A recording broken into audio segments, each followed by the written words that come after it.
Graduate चाय वाले नाम सुना होगा आपने जी। आत्मनिर्भर चाय वाली, बेवफा चाय वाला, ये लोग काफ़ी पढ़ लिख करके वहाँ स्वावलंबी टाइप से खुद से दुकान चला रहे हैं, अच्छा कमा रहे हैं जी।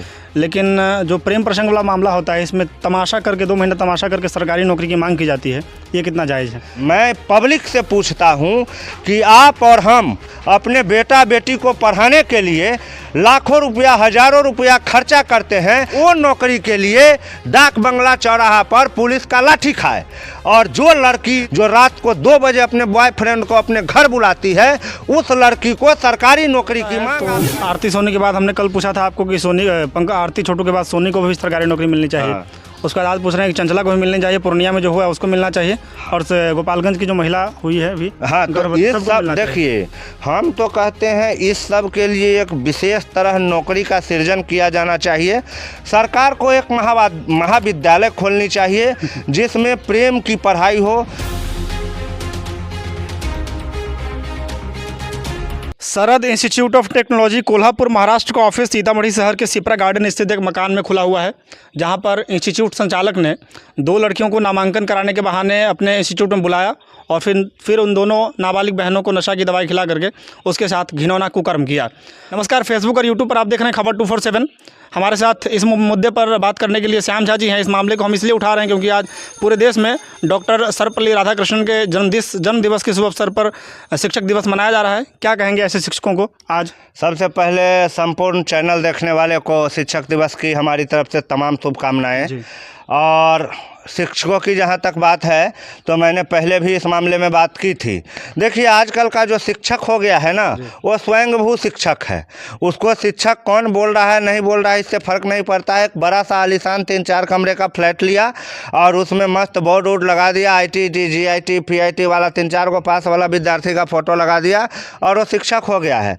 मैं पहले भी बता चुका हूँ कि आजकल के दौर में जो शिक्षक है उसमें आधे से ज़्यादा शिक्षक तो केवल इसलिए ही शिक्षक है क्योंकि उनका कोई सेटिंग गेटिंग नहीं हो रहा है, तो शिक्षक बन के अपने से पढ़ने वाली लड़कियों के साथ सेटिंग करके उसके साथ शादी करके घर भी बसा चुके हैं। मैं कई ऐसे शिक्षकों को जानता हूं जिसने अपने खुद से पढ़ने वाले छात्रों के साथ में शादी करके अपना घर आजकल बसाकर चला रहे हैं।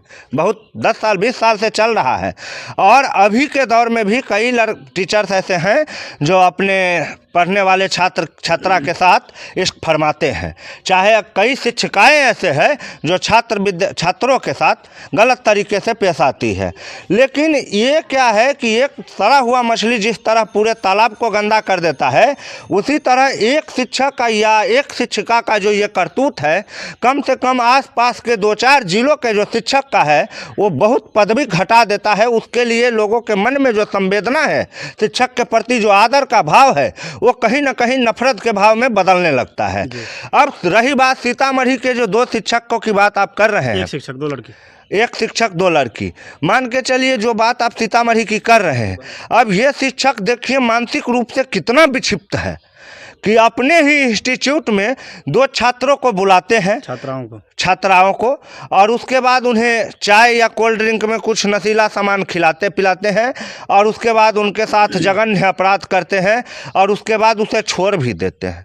अब एक बात बताइए, इस शिक्षक को रोड पर खड़ा करके फांसी दे देने में कोई बुराई है? कोई बुराई नहीं है। लेकिन भारत का संविधान एक अलग गणित लेकर चलता है, उसका एक अलग ही ताना बाना। उस पर कार्रवाई हुई और शायद वो गिरफ्तार किया जा चुका है। अब गिरफ्तार किया जा चुका है, उसके बाद मामले की जांच होगी, पोस्टमार्टम रिपोर्ट आएगा, फोरेंसिक जांच होगी, रिपोर्ट आएगा, ऐलान होगा, फलान होगा, बहुत तरह की कारोबार होगा। उसके बाद उसको 2-4-6 महीना का सजा मिलेगा तब मिलेगा, और नहीं तो कहीं ज़्यादा पैसा वाला आदमी होगा तो इधर उधर करके और भी गोलमाल कर देगा। तो भारत का सबसे बड़ा दुर्भाग्य ये है कि सरकार के द्वारा कितने भी कानून बनाए जाए, चाहे कितनी भी नीतियाँ लाई जाए, दुष्कर्म वाला जो मामला है उसमें सजा होने से मुजरिम बच जाता है, बार बार छूट रहा है, बच रहा है। निर्भया कांड का दोषी आजकल इज्जत से अपना जिंदगी जी रहा है। बेशक 4 लोगों को फांसी हो गई, लेकिन एक तो आज भी जिंदा है। और इस देश में इस तरह की घटनाएं बहुत होती है कि जो दोषी है, मुजरिम है, गलत कांड के आरोपी है, वो पैसे के बल पर छूट जाते हैं और जो पीड़ित है उसको दोबारा से तंग करते हैं। मैं आपको ऐसे कई केस बता दूंगा जिसमें अदालत से छूटने के बाद अपराधी ने जो पीड़ित जिंदा थी उसको मार दिया, जला दिया, काट दिया। लेकिन यहाँ पर कानून कुछ काम नहीं करता है। यहाँ कानून पैसे वाले का कठपुतली है। पहले फिल्म में डायलॉग होता था, क्या न्याय की आप बात करते हैं, ये सब चलते रहेगा। हम कह रहे हैं भारत की संवैधानिक व्यवस्था में भारी सुधार की ज़रूरत है। ये जो संविधान था 1947 से लेकर 1990 तक का जो समय था उसके अनुसार एकदम ठीक था, लेकिन अब जैसे दुनिया बदल रहा है, सब कुछ चेंज हो रहा है, मोबाइल आ रहा है, ऐप आ रहा है, तरह तरह के फीचर्स आ रहे हैं, तो संविधान में भी ज़रूरी बदलाव की बहुत ज़रूरत है। लेकिन सरकार को उससे क्या है, संविधान और संसद में जिस दिन संसद और एक सबके वेतन बढ़ने का विधेयक आएगा, पूरा का पूरा सांसद भरा रहेगा, एक भी एब्सेंट नहीं, एक भी बीमार नहीं, और फुल वोटिंग सपोर्ट में, माने 100% वोटिंग होता है जिस दिन संसद के वेतन वृद्धि का जो विधेयक आता है। कोई मुद्दा देख लीजिए, आधा से बेसी सीट नहीं भरा रहेगा। आज शिक्षक दिवस है तो कुछ बात कर लेते हैं शिक्षा से जुड़ी हुई। ग्रेजुएट चाय वाली नाम सुना होगा आपने जी। आत्मनिर्भर चाय वाली, बेवफा चाय वाला, ये लोग काफ़ी पढ़ लिख करके वहाँ स्वावलंबी टाइप से खुद से दुकान चला रहे हैं, अच्छा कमा रहे हैं जी। लेकिन जो प्रेम प्रसंग वाला मामला होता है, इसमें तमाशा करके 2 महीने तमाशा करके सरकारी नौकरी की मांग की जाती है, ये कितना जायज़ है? देखिए, ये मैं जो चैनल देख रहे हैं लोग, पहले उनसे पूछना है। मैं पब्लिक से पूछता हूँ कि आप और हम अपने बेटा बेटी को पढ़ाने के लिए लाखों रुपया, हजारों रुपया खर्चा करते हैं, 20-22 साल तक उसके पीछे हाथ धोकर पड़े रहते हैं कि तुमको इतना % मांगता है, 10th में तो मांगता है, नहीं आएगा तो दोबारा परीक्षा दिलाएंगे, ये करेंगे, कोच बदलेंगे, उसका मतलब सब कुछ बदलने के लिए तैयार रहते हैं। वो नौकरी के लिए डाक बंगला चौराहा पर पुलिस का लाठी खाए, जो रात को 2 बजे अपने बॉयफ्रेंड को अपने घर बुलाती है, उस लड़की को सरकारी नौकरी की मांग आपका ये मीडिया जगत से लेकर बड़े बड़े MP और नेता करे। मैं पब्लिक से पूछना चाहता हूँ, आप इस बात का कितना समर्थन करते हैं? नौकरी किसको मिलना चाहिए? जो नौकरी के लिए दर दर भटक रहा है, बरसों से तपस्या कर रहा है, रिसर्च कर रहा है, बड़ी बड़ी मोटी मोटी किताबों को आंख का नींद खराब करके पढ़ रहा है, उसे नौकरी नहीं मिलना चाहिए। लेकिन रात में जो अय्याशी करते हुए बाथरूम में पकड़ा जाता है, उसको नौकरी चाहिए। तो मैं दर्शकों से ही पूछता हूँ, नौकरी किसको चाहिए?